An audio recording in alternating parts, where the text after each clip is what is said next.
साथियों, मैं संतोष और आप भारत 8 PM देख रहे हैं। गाजीपुर की पुलिस किस हद तक गिर सकती है आपने देखा होगा। आपने खबर देखी थी जिस तरीके से एक महिला को जो पीटा गया, इतनी बेरहमी की तरह पीटा गया है कि हम तस्वीरें साझा नहीं कर सकते हैं।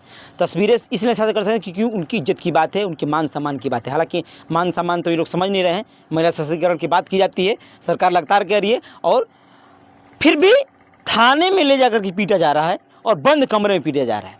सवाल बहुत सारे हैं, मन में आक्रोश भी है और आवाज़ भी लगातार हम लोग उठाते रहेंगे। बलौन जी बातचीत करने के लिए। बलौन जी, आपने देखा जिस तरीके गाजीपुर की पुलिस भक्षक बन गई है। गाजीपुर की पुलिस नहीं, पूरे उत्तर प्रदेश की पुलिस की मैं बात कर रहा हूँ। जिस तरह से घटनाएं सामने आ रही हैं पूरे उत्तर प्रदेश से, तो इन व्यवस्थाओं को देखने के बाद पुलिस से लोगों का भरोसा जो है उठता चला जा रहा है। कानून के तौर पे तो तमाम कानून हर रोज़ पास किए जा रहे हैं।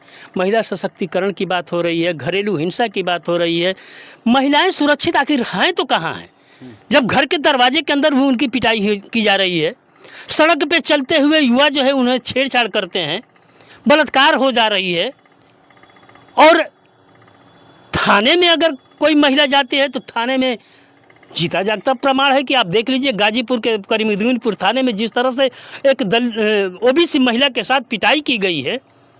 नृशंसतापूर्ण उसको बोल सकते हैं, बर्बरतापूर्ण उसको बोल सकते हैं, इसलिए कि उसका शरीर का कोई भी अंग ऐसा नहीं बचा है जिस अंग पे पिटाई के निशान मौजूद नहीं दिख रहे हैं। अब ऐसी परिस्थिति में वहाँ के तमाम नेताओं पे, हर पार्टी की मैं बात कर रहा हूँ, सत्ताधारी दल को छोड़ दीजिए, वो लोग अपनी कुर्सी के लिए हैं। हाँ, किसी हद तक तो गिर जाएंगे, उसका तो मतलब ही नहीं है। वो तो सवाल नहीं है कि अपने नेता के ऊपर, अपने मुख्यमंत्री के खिलाफ जाएं, अपने पुलिस के खिलाफ जाएं। जब उनके परिवार की कोई घटना होती है तो वो पुलिस के खिलाफ भी जाएंगे और अपने मुख्यमंत्री के खिलाफ भी आवाज़ उठाएंगे। लेकिन समाज में अगर किसी के साथ कोई इस तरह की घटना होती है तो वो भाजपा के कोई भी नेता या मंत्री नहीं जाएंगे। इसका जीता जागता प्रमाण आपको मैं बता रहा हूँ कि स्वजातीय वहाँ का विधायक है, सदर विधायक संगीता बलवंत जी, जो अपनी उसी बिरादरी के अंदर वोट मांगने के लिए जाती है तो बोलती हैं कि मैं आपकी बेटी हूँ, आपके घर में ही जन्म लिया है, और आज अगर आप हमारे साथ खड़ा होंगे, हमारा मदद करेंगे तो हम आपकी सुरक्षा करेंगे, आपके लिए काम करेंगे। तो काम तो दिख रहा है कि कुछ नहीं हो रहा है। पूरे प्रदेश में कहीं भी एक ईंट नहीं रखी जा रही है, ये दिखाई दे रहा है। लेकिन महिला सशक्तिकरण की बात करते हुए एक महिला के ऊपर जिस तरह से कार्रवाई की गई है, और वहाँ की महिला विधायक, यहाँ तक कि मंत्री भी है, कैबिनेट स्तर का उसको मंत्री का दर्जा भी मिला है, लेकिन वो अगर सामने आ करके इसके खिलाफ आवाज़ नहीं उठाती हैं तो ये बहुत ही दुखद पहलू है। और सपा के लोग जिस तरीके से पीडीए बना करके सबका सुरक्षा और संरक्षा की बात करते हैं, सिर्फ हमको तो लगता है कि वोट के लिए ये पीडीए का गठन किया गया है कि सारे ये लोग जुड़ करके हमें वोट दें और हमारी सरकार बन जाए।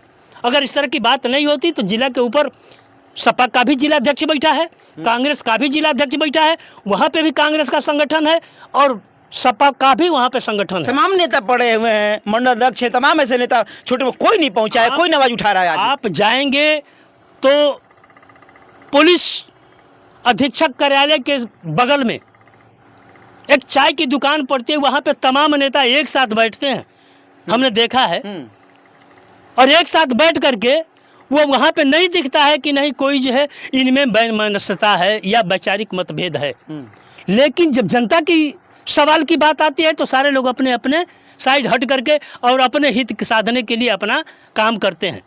क्या सपा को नहीं चाहिए कि एक इस तरह की ओबीसी की महिला के साथ जिस तरह से घटना हुई है, थाने के अंदर पिटाई की गई है, वो भी पुलिस कर्मियों के द्वारा, पुरुष पुलिस कर्मियों के द्वारा, उसके ऊपर आवाज़ नहीं उठानी चाहिए? उसके ऊपर उन लोगों को आंदोलन नहीं खड़ा करना चाहिए?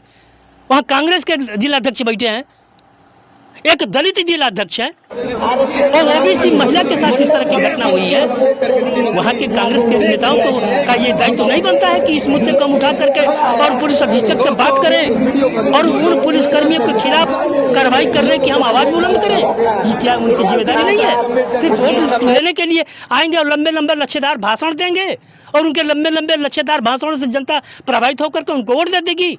ऐसा संभव नहीं है।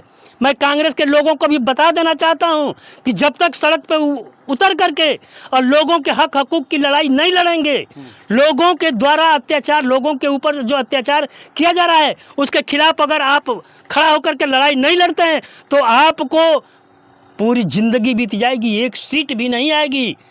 लोगों को हितों के साथ आपको खड़ा होना पड़ेगा।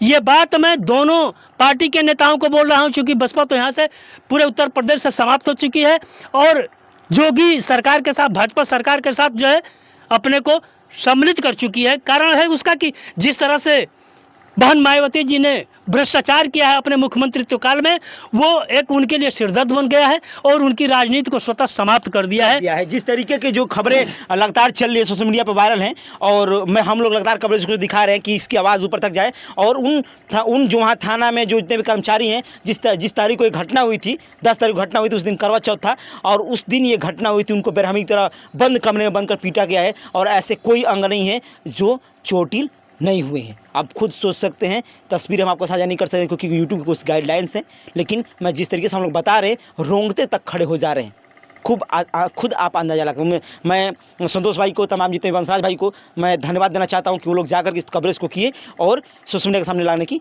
प्रयास किए। इस वीडियो को इतना शेयर कीजिएगा कि ये उच्च स्तर के अधिकारियों तक जाए, वो संज्ञान लें और उनकी जल्द से जल्द गिरफ्तारी करें और उनको बर्खास्त करें। और चैनल पर नए, चैनल को लाइक कीजिए और सब्सक्राइब करना ना भूलिएगा। धन्यवाद।